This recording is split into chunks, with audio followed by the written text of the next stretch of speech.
Russia's military is about to collapse, and everyone is talking about the wrong thing. The Western media is focused on casualty numbers. The military analysts are focused on territorial gains and losses. The politicians are focused on weapons shipments and NATO involvement. But nobody is paying attention to the real problem.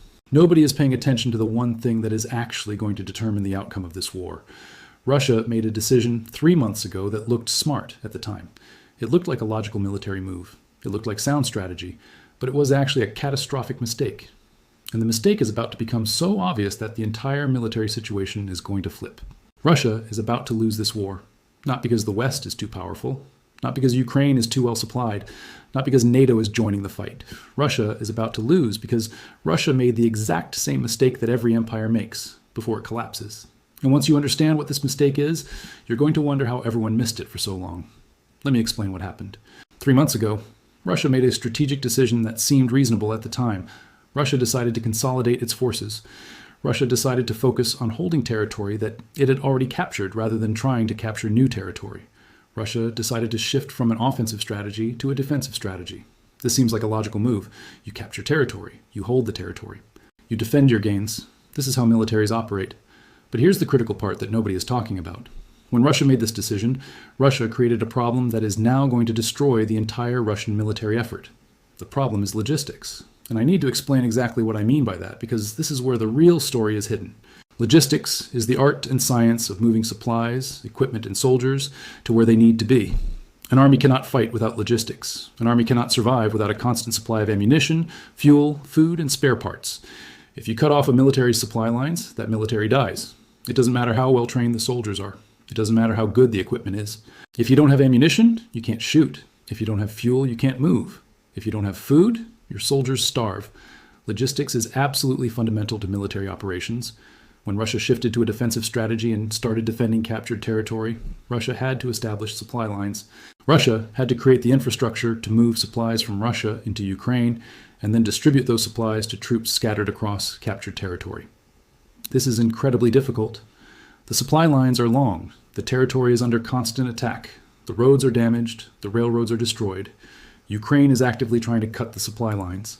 And Russia is trying to maintain these supply lines against constant pressure. This is where the hidden problem emerges. Russia's supply lines are vulnerable, and not in the way that people think. It's not that Ukraine can cut the supply lines with some spectacular military operation. It's that Russia is maintaining these supply lines through an increasingly stressed system that is on the verge of breaking. Russia's industrial capacity is being strained. Russia's economy is being strained. Russia's transportation infrastructure is being strained. And the longer the war goes on, the more strained the system becomes. And at some point, the system breaks. Here's the really critical part that nobody is talking about. Russia is running out of serviceable equipment. Russia has been losing tanks, artillery pieces, armored vehicles, and helicopters at a massive rate. Russia has been replacing these losses by pulling old equipment out of storage. Russia has been taking equipment from other branches of the military and sending it to the front. Russia has been cannibalizing broken equipment to repair other equipment. Russia has been doing everything it can to keep the losses replaced. But Russia's stockpile of equipment is not infinite. Russia's ability to manufacture replacements is limited. Russia's economy is under sanctions and cannot ramp up production fast enough to match losses. This means that at some point, Russia is simply going to run out of things to send to the war. Russia is going to have equipment losses that cannot be replaced. Russia is going to have casualties that cannot be filled. Russia is going to have a military that is getting smaller and smaller and smaller. And once Russia's military gets below a certain threshold, Russia cannot defend the territory that it has captured. Russia is going to have to start giving up territory. And once Russia starts losing territory, the momentum shifts to Ukraine. Now here's where the mistake comes in. The mistake that Russia made was not understanding that a defensive strategy in a war of attrition is a losing strategy when your side is the one with limited resources. Russia thought that by shifting to a defensive posture, Russia could stabilize the front and preserve forces. But what Russia actually did was lock itself into a war of attrition that Russia cannot win. Russia is losing men and equipment every single day. Russia is spending vast resources to maintain supply lines. Russia is burning through its stockpiles of equipment, and Ukraine is being supplied by the entire Western world. Ukraine has access to unlimited weapons. Ukraine has access to unlimited ammunition. Ukraine has access to unlimited supplies. In a war of attrition where one side has unlimited resources and the other side has limited resources, the side with limited resources loses. It's not even a question. It's just mathematics. Russia can replace 10,000 soldiers and 100 tanks every month. But Ukraine can replace 10,000 soldiers and 100 tanks every month, plus receive another 5,000 soldiers worth of weapons from the West and another 50 tanks from NATO countries. Eventually, Russia runs out. Ukraine doesn't run out. Russia loses. And the reason nobody is talking about this is because it's not visible in the day-to-day news. The day-to-day news is focused on territory. This village changed hands. That town was captured. This area was retaken. But the real story is not about territory. The real story is about attrition. The real story is about logistics. The real story is about whether Russia can sustain this war. And the answer is becoming increasingly clear. Russia cannot sustain this war indefinitely. Russia can sustain this war for maybe another year, maybe 2 years. But eventually, Russia runs out of resources. And when Russia runs out, Russia loses. Let me explain exactly how this plays out.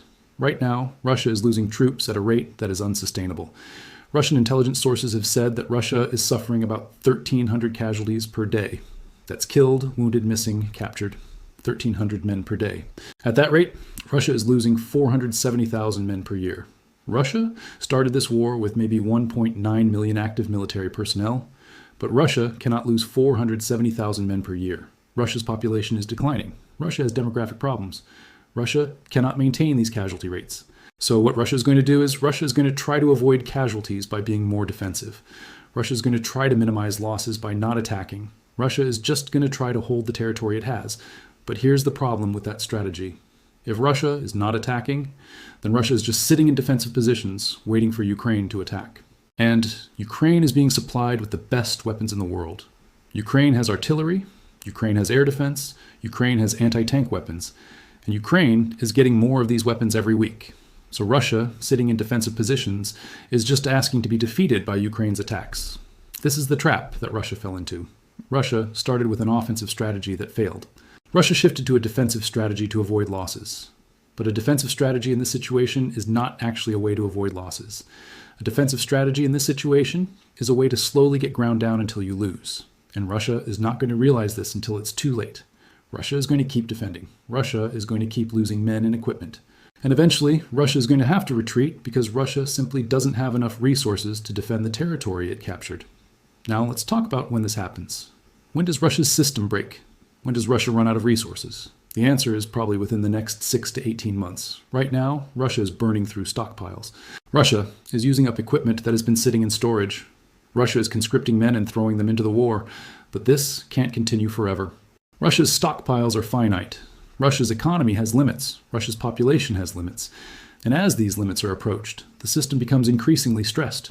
What we're seeing right now are the early signs of this stress. We're seeing reports of Russian soldiers deserting. We're seeing reports of Russian units refusing orders. We're seeing reports of corruption in Russian military procurement. We're seeing reports of Russian officers being removed because they're not performing. These are all signs of a system that is under stress. These are early warning signs that the system is beginning to break.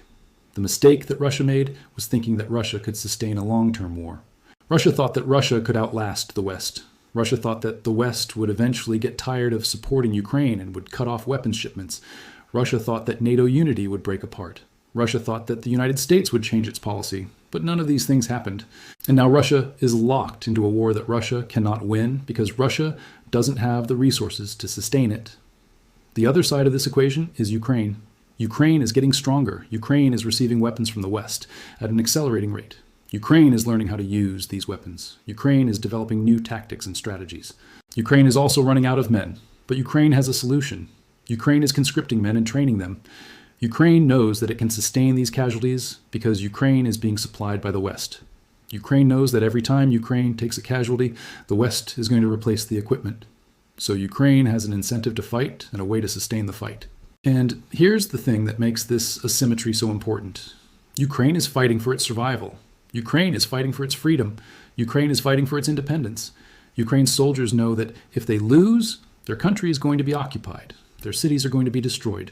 Their freedom is going to be taken away. Ukraine's soldiers have a motivation to fight that goes beyond just following orders. Russia's soldiers are fighting because they're ordered to fight. Russia's soldiers don't understand why they're fighting. Russia's soldiers are suffering massive casualties. And Russia's soldiers are increasingly refusing to fight. This is another aspect of the same mistake that Russia made. When Russia shifted to a defensive strategy, Russia assumed that this would reduce casualties and improve morale. But what actually happened is that Russian soldiers realized that they were fighting a losing war. Russian soldiers realized that they were being sent to their deaths for no reason. Russian soldiers realized that they were being ordered to hold territory that was going to be lost eventually anyway.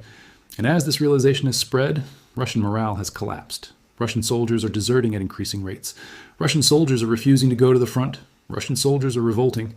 Now let's talk about what happens next. As this situation unfolds, what is actually going to happen? The answer is that Russia is going to have to make a choice.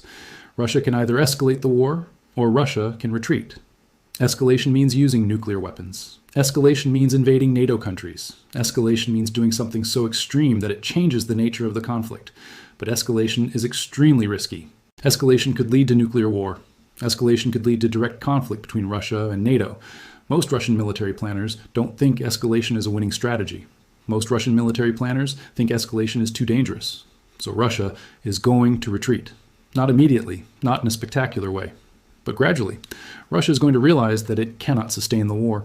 Russia is going to reduce the territory it's defending. Russia is going to pull troops back to more defensible positions. Russia is going to try to negotiate a peace settlement. And as Russia retreats, Ukraine is going to advance, and eventually Ukraine is going to win. Now, the timeline for this is not certain. It could happen in 6 months. It could happen in 2 years. It depends on how fast Russia's system breaks. It depends on how much equipment Russia has in storage. It depends on how much Russia's economy can sustain. It depends on how fast Ukraine can replace losses and how much Western support Ukraine continues to receive. But the trajectory is clear. Russia is on a path to defeat. Russia made a strategic mistake by locking itself into a defensive war of attrition. And that mistake is going to determine the outcome of this war. But here's the thing that is really important to understand. This outcome was probably inevitable from the moment Russia started the war. Russia does not have the resources to conquer and hold all of Ukraine. Russia does not have the military capability to defeat Ukraine if Ukraine is being supplied by the West. Russia could have won if Russia had moved very quickly and captured everything before the West could respond. But Russia didn't move fast enough. Russia tried to move fast, but Ukraine resisted. And once the West started supplying Ukraine, Russia's path to victory became impossible. So the mistake that Russia made 3 months ago was not really a new mistake. It was just a continuation of the original strategic mistake of starting this war in the first place. Russia started a war that Russia could not win. Russia is now fighting a war that Russia is losing.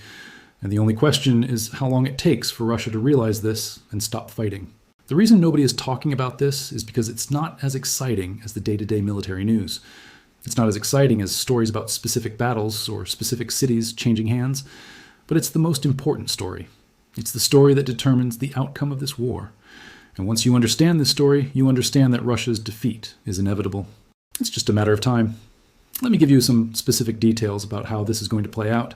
First, Russia's equipment losses are going to accelerate. As Ukraine gets better equipment and better training, Ukraine is going to be able to inflict more losses on Russian forces. Ukraine is going to be able to destroy more tanks, more artillery pieces, more armored vehicles, and Russia is going to struggle to replace these losses. Second, Russia's casualty rate is going to increase. As equipment gets worse and as morale declines, Russian soldiers are going to suffer more casualties. Third, Russia's ability to maintain supply lines is going to deteriorate. As Ukraine receives more weapons, Ukraine is going to be able to attack supply lines more effectively. And as all of these things are happening, Russian military planners are going to realize that they are in a losing situation. Russian military planners are going to tell the Russian government that the situation is unsustainable. Russian military planners are going to recommend retreat or negotiation, and Russia is going to have to decide whether to continue fighting an unwinnable war or whether to stop and negotiate a peace settlement. Now, when Russia decides to negotiate, Russia is going to try to keep as much territory as possible. Russia is going to try to negotiate from strength. But the problem is that Russia's strength is declining. As Russia's military deteriorates, Russia's negotiating position deteriorates. So Russia is going to have to make increasingly large concessions. Russia is probably going to have to give back significant territory. Russia is probably going to have to pay compensation for damages. Russia is probably going to have to accept Ukraine joining NATO. Russia is probably going to have to accept significant restrictions on its military. None of this is certain. Russia could surprise everyone by finding new sources of weapons or new sources of soldiers. Russia could receive support from China or Iran or some other country. Russia could discover some new weapons system that turns the tables. But based on everything we know about Russia's current situation, based on everything we know about Russia's economy and Russia's military capability, the most likely outcome is that Russia is on a path to defeat. And the reason this is so important is because it shows how wars actually end in the modern era. Wars don't end because one side is obviously winning. Wars end because one side runs out of resources. Wars end because one side decides that continuing to fight is not worth the cost. Wars end because the side that is losing finally accepts that it cannot win. And Russia is approaching that moment. Russia is approaching the realization that it cannot win this war. This is the story that the mainstream media is missing. The mainstream media is focused on the day-to-day fighting. The mainstream media is focused on territory and casualties. But the real story is about logistics and economics and resource management. The real story is about whether a military can sustain itself in a prolonged conflict. And the answer for Russia is no. Russia cannot sustain this conflict. Russia is going to lose this war. And it's all because Russia made a strategic mistake by locking itself into a defensive war of attrition against an opponent that has unlimited resources. If you've been following the Ukraine situation and you want to understand what's really going on, if you want to understand the hidden story that nobody is talking about, if you want to understand why Russia is actually on a path to defeat, then please like this video and subscribe to our channel. We're going to continue analyzing the Ukraine war from a different perspective. We're going to focus on the strategic and economic factors that are actually determining the outcome. We're not going to focus on the day-to-day military news. We're going to focus on the big picture. And the big picture shows that Russia is losing this war.